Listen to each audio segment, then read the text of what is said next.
कहा जा रहा है कि बीजेडी की ये रणनीति रही कि अयोध्या में जब राम मंदिर की प्राण प्रतिष्ठा हो रही थी जनवरी में, उससे ठीक पहले बीजेडी ने यहाँ पर पुरी में जगन्नाथ टेम्पल कॉरिडोर का उद्घाटन कर दिया। संबलपुर में समलई मंदिर के डेवलपमेंट का भी इनॉग्रेशन किया गया। तो ऐसे में एक तरह से ये जो एजेंडा है, हिंदुत्व का एजेंडा, उसको बीजेडी ने यहाँ ओडिशा में प्रीएम्प्ट कर पुश किया, इससे पहले कि बीजेपी अयोध्या को लेकर उड़ीसा में आती।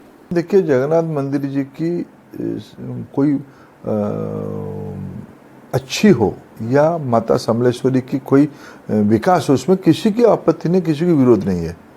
लेकिन मैं आपको जगन्नाथ मंदिर का मुद्दा आपने उठाया, इन दिनों में उन्होंने उस विषय को भी एक दो बार, उनकी जो गुमास्ता है, जो इम्पोर्टेड लीडर है, वो एक दो बार उसको उठाए हैं। मैं उनको उत्तर दूं ना दूं इस मन में था, आपने भले ही उस मुद्दा को उठाया तो मैं उत्तर उसकी, मेरे जो समझ है, आपको मालूम है सकता है जी, उस फिर मैं आपको कहूँ, आपका कुछ उड़िया रूट है, हम जहाँ बैठे हैं उस जगह की बैकग्राउंड आपको मालूम है। मैं आज एक जगन्नाथ मंदिर में दर्शन करने के लिए गया था, पूजा करने के लिए गया था, यहाँ शहर में 1600 सदी की वो मंदिर है। इसके अर्थ 600-700 पहले यहाँ जगन्नाथ जी की मंदिर प्रतिष्ठा हो चुकी थी।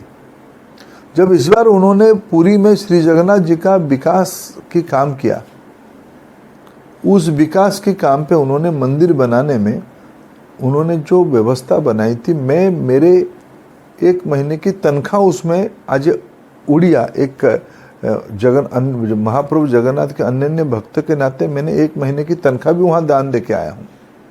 जगन्नाथ मंदिर की विकास उसमें किसी की कोई आपत्ति नहीं है, लेकिन वहाँ 4th सेंचुरी की मूर्ति मिलता है, अनेक मठ मंदिर है। कंजर्वेशन, प्रिजर्वेशन सिर्फ टाइल लगाने से नहीं होता है।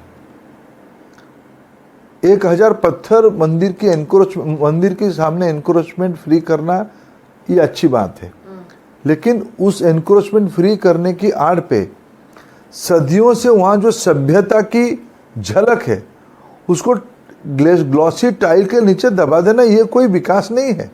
लेकिन जिनको कुछ चीज़ों में बुनियादी समझ नहीं है उड़िया समाज की, इस प्रकार की बेवकूफ़ियों करते हैं। लेकिन आफ्टर ऑल ये सब लोगों की, उसके बाद भी तो मोदी लोकप्रिय है, क्यों है? आपके कहने से हो जाएगा क्या? तो ऐसे में बीजेपी का जवाब क्या है उनके लिए? तो आवश्यकता नहीं, कोई विवाद ही क्यों है? हम तो विवाद नहीं कर रहे हैं, हम वो कंपटीशन कर रहे हैं, हम तो विवाद नहीं कर रहे हैं। हम बुनियादी कुछ मुद्दा, मैं जिम्मेवारी के साथ कह रहा हूं, आप वहां क्या 4th सेंचुरी की मूर्ति को तोड़े नहीं? क्या आप वहां के पुराने मठ मंदिर को तोड़े नहीं? क्या दुनिया में जहां रिस्टोरेशन हुई है सारे को तबाह करके हुई है क्या? आप एक तानाशाह टाइप का व्यवहार किए हो। आपके सामने अयोध्या जी में हुआ है, महाकाल जी में हुआ है, अयोध्या काशी धाम में ऐसे हुआ है, बद्रीनाथ में हुआ, केदारनाथ में हुआ, कहाँ हमने कुछ चीज तोड़ा, उसको जोड़ा। इसलिए आपकी एक लिमिटेड, आप 22 जनवरी को अयोध्या जी में रामलाला जी की मूर्ति स्थापित हुई है, प्रतिमा स्थापित हुई, मंदिर भव्यता हुआ। आप उसके कुछ दिन पहले आप एक कॉरिडोर बनाए, कॉरिडोर को आप लोकार्पित किए, वो भी अच्छी बात है। लेकिन आप कंपटीशन आपने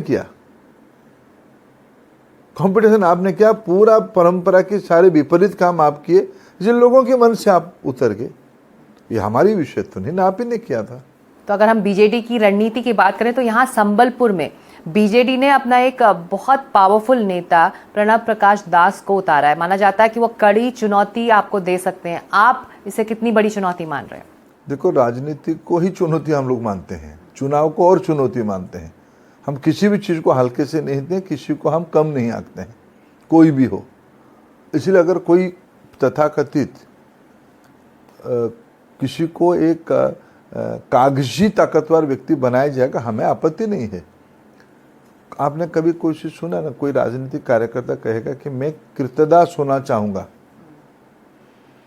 अगर आप जबरदस्ती उसको कहोगे बहुत बड़ा ताकतवर आदमी आएगा तो मैं हार ही जाऊंगा उनसे।